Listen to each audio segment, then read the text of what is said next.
Selamat siang, and my sincere apologies for not being able to join you. Some of my best times with the family were spent in Bali. My name is Pascale Allotey, and I have the enormous privilege of directing the Department of Sexual and Reproductive Health and Research at the World Health Organization. This also includes the UN Special Program, HRP. I began my career as a midwife in Ghana, so it's indeed a great pleasure and honor to welcome you here today to this WHO partner panel at the ICM Triennial Congress. Sexual and reproductive health and rights are an integral part of everyone's right to the enjoyment of the highest standard of physical and mental health.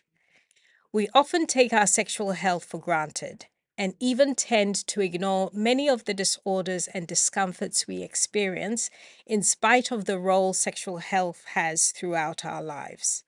For many of us, we only really engage with the health services through pregnancy and childbirth, a time celebrated by most cultures, but also, unfortunately, a time of risk to life, health, and well-being. This critical time in which women engage with the health services is one of the reasons that make the midwife such an important part of any health system. As you probably know, the etymology of the word midwife is a strong reminder that midwives have a fundamental role as advocates for health and rights across the entire life course. The comprehensive range of sexual and reproductive health services that midwives provide and the leadership that you command has a profound impact on our health outcomes. You give women the support, the information, and the evidence-based care they need for better health and well-being. For a life free of violence, free of mutilation, and free to make choices about their own bodies. Thank you. You are urgently needed.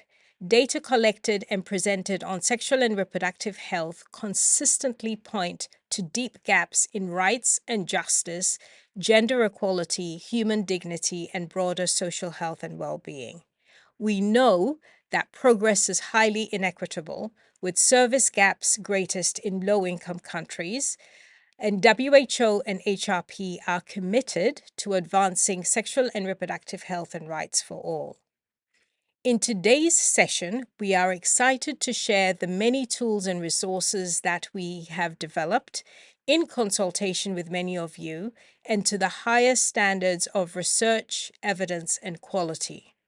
We truly value these opportunities for co-creation and look forward to continuing to work with and learn from you. Advancing sexual and reproductive health and rights requires discussion, humility, and coordination. Thank you again, and enjoy the time you have together in Bali.